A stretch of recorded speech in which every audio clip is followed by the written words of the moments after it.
ایک دفعہ کا ذکر ہے کہ ایک چھوٹے سے گاؤں میں ایک عقلمند لڑکی رانیے رہتی تھی۔ رانیے کا تعلق کسی شاہی خاندان سے نہیں تھا، بلکہ وہ ایک معمولی کسان کی بیٹی تھی، لیکن اس کی ذہانت اور سمجھ بوجھ کے چرچے دور دور تک پھیلے ہوئے تھے۔ ایک دن گاؤں میں ایک عجیب سی مشکل پیش آئی۔ گاؤں کے سبھی لوگ پریشان تھے کیونکہ ایک خوفناک جن جو پہاڑوں میں رہتا تھا ہر سال ایک گاؤں والے کو اپنے ساتھ لے جاتا تھا۔ یہ جن اتنا طاقتور تھا کہ کوئی بھی اس کا مقابلہ نہیں کر سکتا تھا۔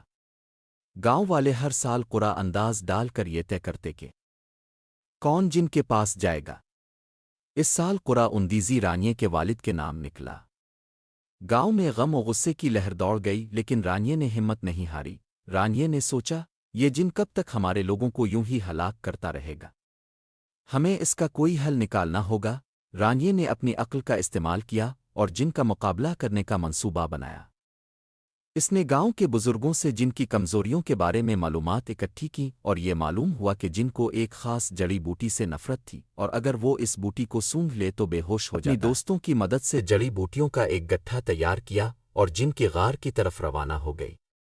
جب وہ غار کے قریب پہنچی تو جن کو للکارا، اے جن، آج میں خود کو قربان کرنے آئی ہوں، لیکن شرط یہ ہے کہ تم مجھ سے پہلے ایک کھیل کھیل کر دیکھو۔ جن جو ہمیشہ طاقت کے بل بوتے پر چلتا تھا رانیے کی چالاکی کو نہ سمجھ سکا اور خوش ہو کر بولا، کیا کھیل ہے؟ رانیے نے کہا، تمہیں آنکھیں بند کر کے اس جڑی بوٹی کے گٹھے کو سونگھنا ہوگا اور دیکھنا ہوگا کہ اس میں کون سی بوٹی شامل ہے۔